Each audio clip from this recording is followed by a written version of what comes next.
A'udzubillahi minasyaitonirrajim. Bismillahirrahmanirrahim. Robbi a'udzubika min hamazati sayatin wa a'udzubika robbi ayahdurun. Robbi shrahli sodri wa yassirli amri wahlul 'uqdatam min lisani yafqahu qawli.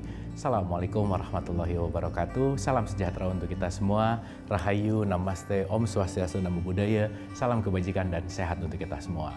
Kembali lagi kita belajar bersama untuk membuka pendengaran, penglihatan hati kita, untuk meniti ke dalam diri, untuk belajar lebih sadar, menuju kepada kesadaran sejati yang mudah-mudahan pembelajaran ini selalu bermanfaat untuk kita semua. Seperti biasa kita akan mengawali dengan menghening sejenak untuk menghadirkan diri kita utuh di sini saat ini, karena hanya di saat inilah kesadaran akan terbuka, karena hanya di saat inilah hikmah akan terbuka. Mari kita sama-sama menghening sejenak untuk kita menghadirkan diri kita utuh di sini saat ini. Menghening dimulai.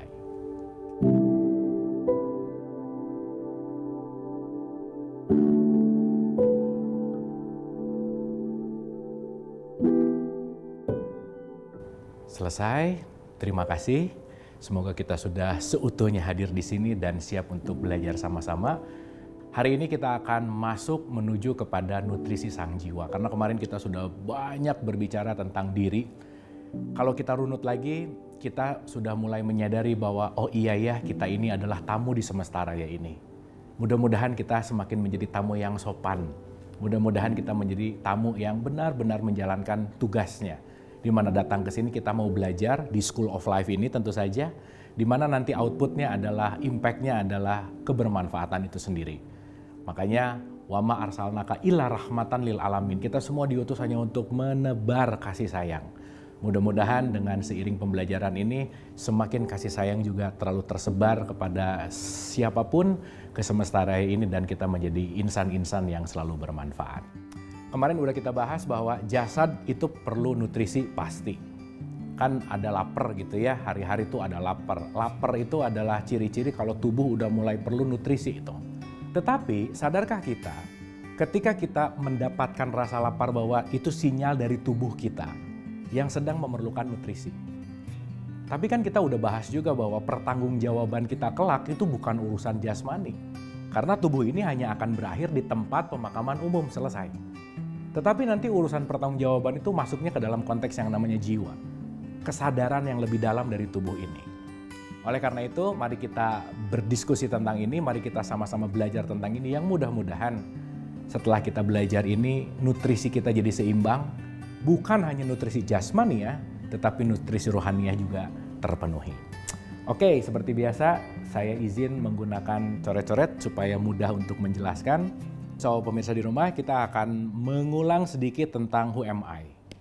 Kita sebagai manusia yang dimana memiliki tubuh fisik yang disebut dengan jasad gitu, dimana jasad ini progressing penciptaannya sangat luar biasa begitu ya kira-kira, yang penting untuk kita sadari.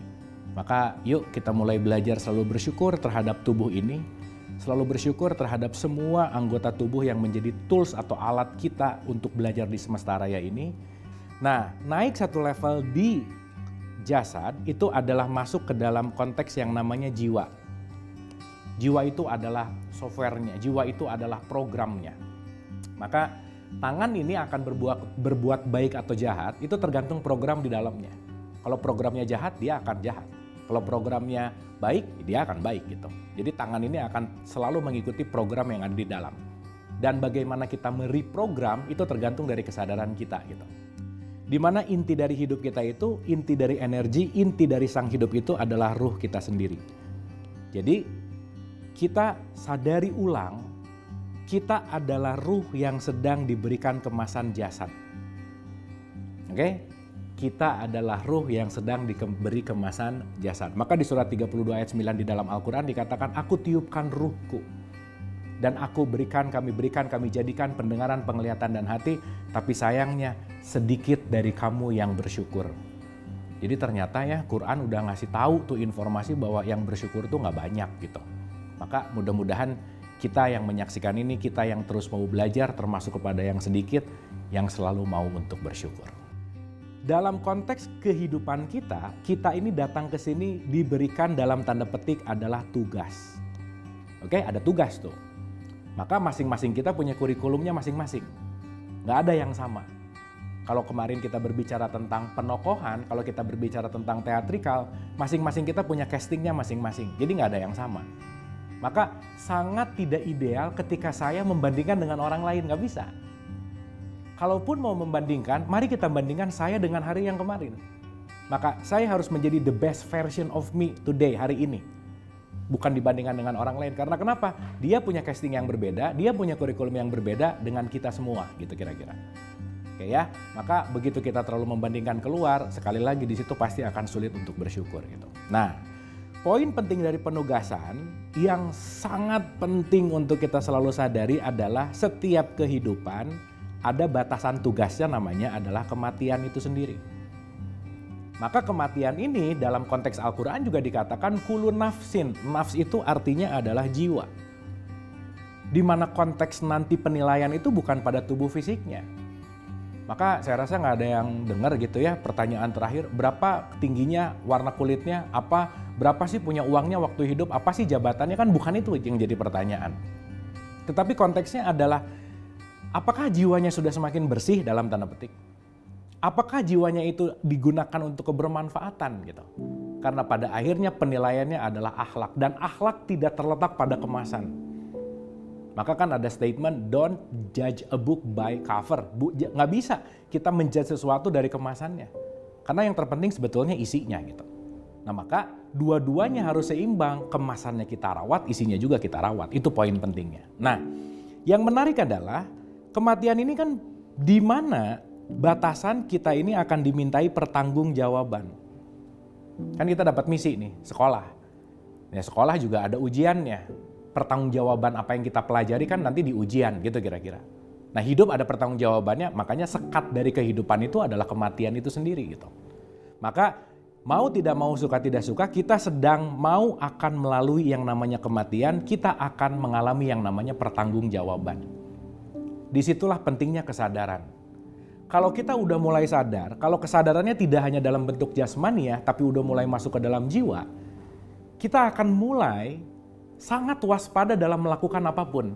Kenapa? Karena kita sadar apa yang kita lakukan tidak setitik pun luput dari recordingnya semesta ini. Maka nanti akan kita pahami lebih dalam, semesta itu punya sistem, namanya tabur tuai. Apa yang saya tanam, saya akan mendapatkan hasilnya. Jadi kalau saya sekarang nanam melon, saya pasti dapat buah melon.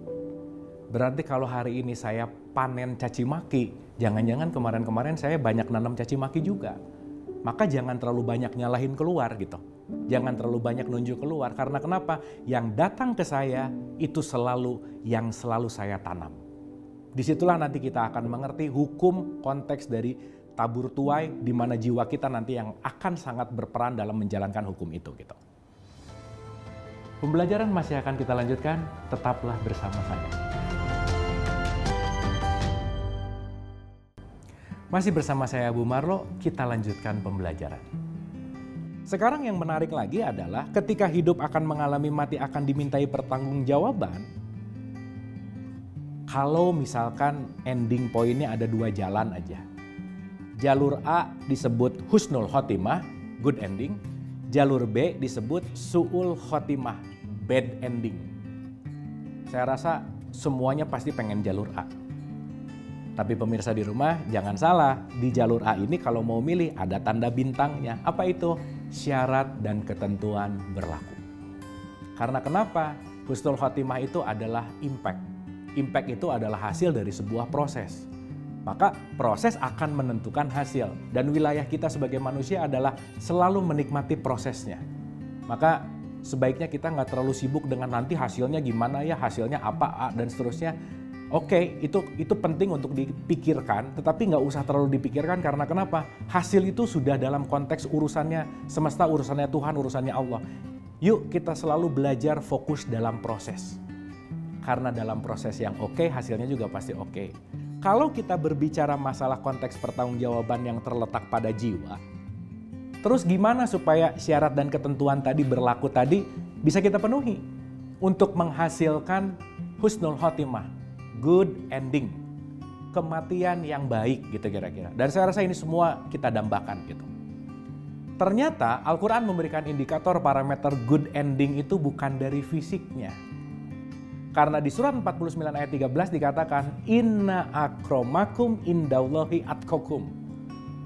Yang artinya, yang paling mulia di sisiku, kata Allah, adalah yang paling bertakwa. Nah, saya rasa kalimat takwa ini sangat familiar. Apa sih takwa? Gimana cara jadi orang takwa? Dan implementasi yang bisa kita lakukan sehari-hari. Oke, sekarang kita pakai analogi sederhana lagi. Tadi di awal dikatakan bahwa kalau tubuh sudah mulai kerasa lapar, berarti sudah mulai perlu asupan. Nutrisi tubuh, nutrisi fisiknya perlu diisi. Jadi saya rasa di bahasan sekarang nggak perlu ngomongin lagi nutrisi fisik lah ya, kita udah tahu gitu. Apa? Makan, minum. Tapi balik lagi yang akan dimintai pertanggungjawaban kan jiwa. Pertanyaannya, orang bisa selalu mengisi nutrisi jasad tapi belum tentu mengisi nutrisi jiwanya. Karena boleh jadi dia tidak peka terhadap tanda-tanda jiwa yang bahwa jiwanya itu perlu nutrisi. Contoh ya, kalau pemirsa di rumah sudah mulai merasakan ada khawatir, gelisah berlebihan, susah bersyukur, bad thinking terus, overthinking terus, itu tolong mulai diwaspadai tuh. Indikator parameter yang barusan saya sebut, itu adalah indikator parameter jiwa yang haus akan nutrisi gitu. Semakin jiwa kekurangan nutrisi, semakin kita akan sulit menikmati hidup. Susah untuk ngerasa cukup, pengen lebih, dan seterusnya gitu.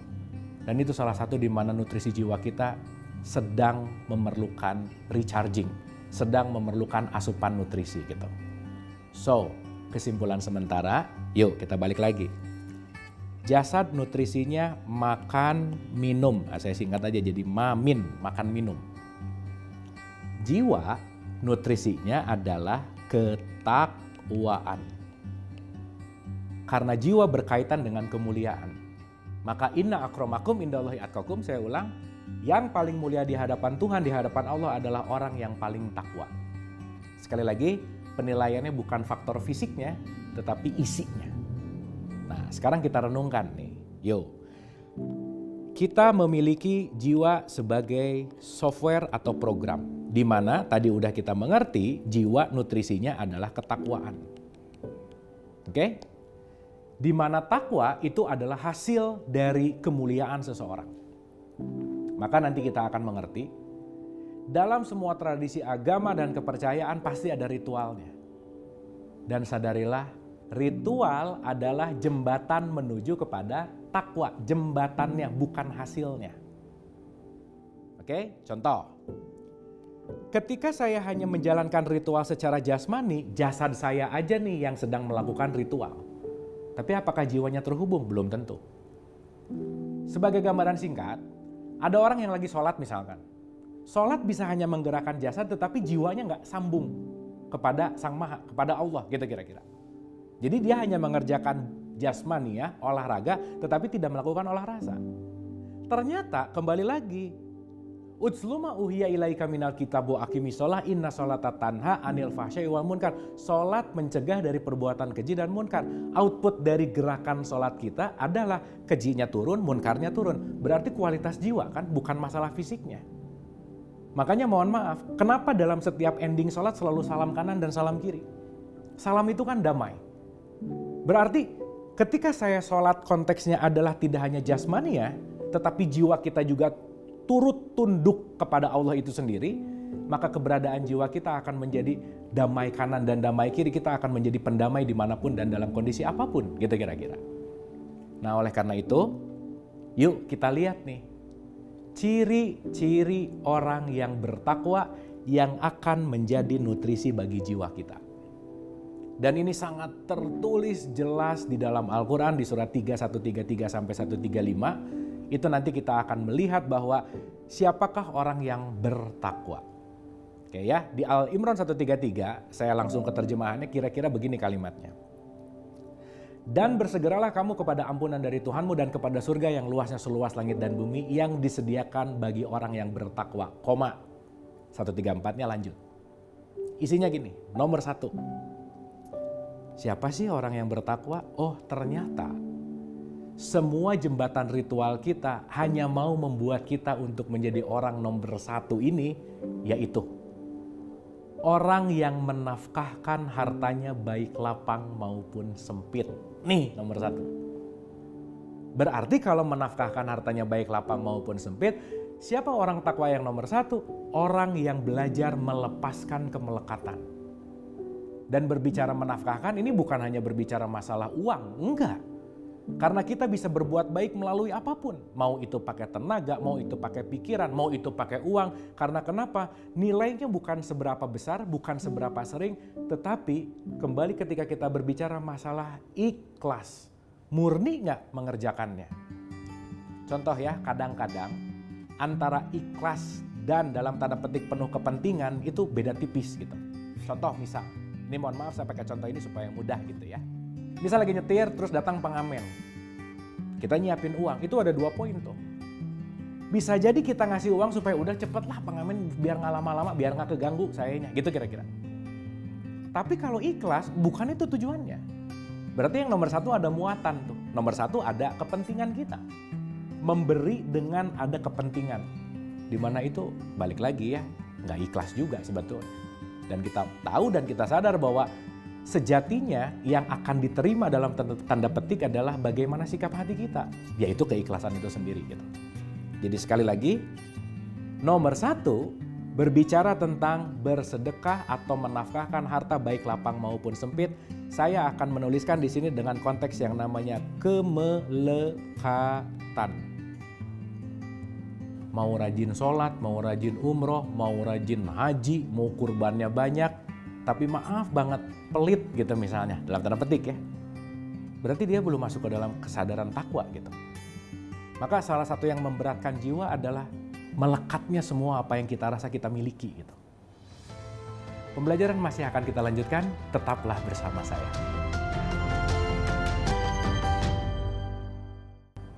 Masih bersama saya Bu Marlo, kita lanjutkan pembelajaran. Yang kedua, di Ali Imran 134 tadi itu dikatakan, siapa orang yang bertakwa? Orang yang pandai menahan amarah. Nah, ini nomor 2 nih. Pandai menahan amarah. Jadi kalau sholatnya rajin, umrohnya rajin, tapi amarahnya juga rajin kita misalnya. Nah, berarti nggak ada impact gitu. Dan yang ketiga ini yang paling best of the best sih sebetulnya. Kenapa? Karena nomor 3, tipikal orang takwa, nutrisi jiwa kita adalah memaafkan kesalahan orang lain. Ini poin penting banget nih. Jadi kalau banyak khawatir, jangan-jangan masih banyak yang belum dimaafin tuh. Kalau banyak stres, depresi, cemas, ketakutan wah udah deh, pokoknya jadi nggak nyaman. Jangan-jangan banyak kotoran-kotoran jiwa yang belum dilepaskan dalam bentuk memaafkan gitu. Nah oleh karena itu, sederhana kalau tadi jasad itu inti untuk nutrisinya adalah makan, minum. Ternyata jiwa kita itu nutrisinya adalah berbuat kebaikan dalam bentuk menolong, bersedekah, menafkahkan hartanya. Bahwa ketika saya menahan amarah, saya sejatinya sedang memberikan nutrisi untuk jiwa saya. Bahwa ketika saya sekarang lagi mau memaafkan orang, bukan masalah gengsi, bukan masalah dia yang salah, bukan. Maka kan kalau kita mulai tidak memaafkan, itu biasanya ada dalam konteks yang namanya iri. Kalau udah iri nanti naik satu level jadi dengki. Dan yang paling bahaya kalau udah masuk ke level yang paling stadium 4 itu namanya dendam. Maka orang dendam itu disebutkan orang yang paling bodoh. Kenapa? Ketika orang dendam dia lagi makan racun tapi yang berharap mati orang lain gitu. Artinya apa?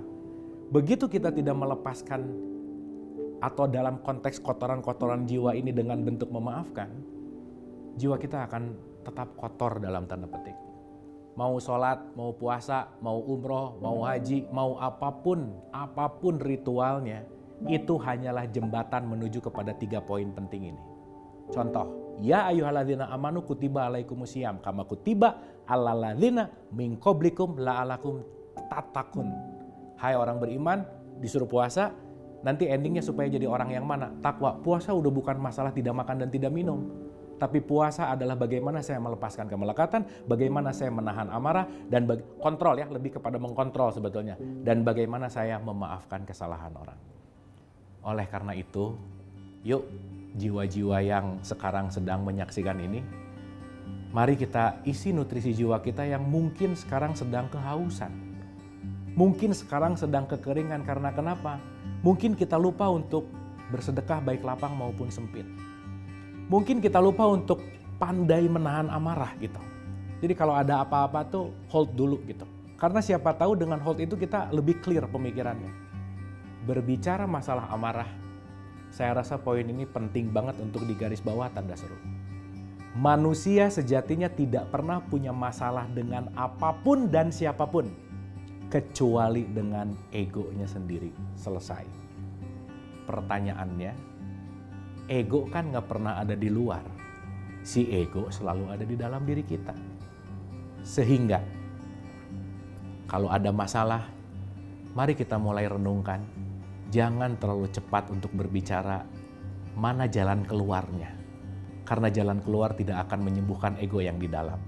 Maka apapun masalah kita yang kita hadapi saat ini, mari kita cari jawabannya di dalam karena semuanya hanya bermasalah dengan ego kita masing-masing.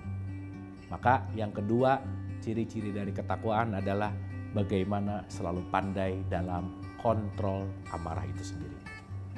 Dan pemirsa di rumah, yuk yang hari ini masih ada sangkutan-sangkutan gitu, yang masih ada rasa-rasa tersimpan untuk susah memaafkan, susah bagaimana untuk ya balik lagi ya atas gengsi bahwa dan seterusnya deh. Sadarilah bahwa ketika kita masih menyimpan hal-hal yang belum dimaafkan, sejatinya kita sedang membuat jiwa kita juga kotor. Berat banget hidup kita karena kita susah untuk melepaskan. Mudah-mudahan dengan kita menyadari nutrisi jiwa kita nggak hanya fokus dengan laparnya fisik, tapi mudah-mudahan juga kita mulai fokus dengan laparnya sang jiwa. Oleh karena itu sekali lagi, 3 poin penting ini mohon jangan dilupakan, mari kita drop di pikiran dan hati kita. Jadilah orang yang selalu mampu bersedekah, mau bersedekah, dan senantiasa ingin menafkahkan hartanya baik lapang maupun sempit. Yang kedua, yuk kita kontrol ego kita. Sekali lagi, semua problem itu datang dari ego, di mana ego inilah ada di dalam diri kita, di mana ke dalamlah semua sumber jawaban. Mari kita mulai list lagi nih, siapa tahu hari ini ada yang belum dimaafkan, 5 tahun yang lalu belum dimaafkan, 10 tahun yang lalu belum dimaafkan. Semakin lama untuk tidak memaafkan, bebannya semakin berat banget. Mudah-mudahan kita bisa memaafkan. Pemirsa, itulah yang bisa kita diskusikan hari ini tentang ketakwaan dan nutrisi jiwa. Mudah-mudahan takwa bukan hanya menjadi teori, tetapi mari kita jadikan takwa sebagai lifestyle, sebagai kesadaran, sebagai perilaku untuk selalu memberikan nutrisi jiwa kita agar kita menjadi jiwa-jiwa yang tenang. Terima kasih, mohon maaf lahir dan batin. Wabillahi taufiq wal hidayah. Assalamualaikum warahmatullahi wabarakatuh.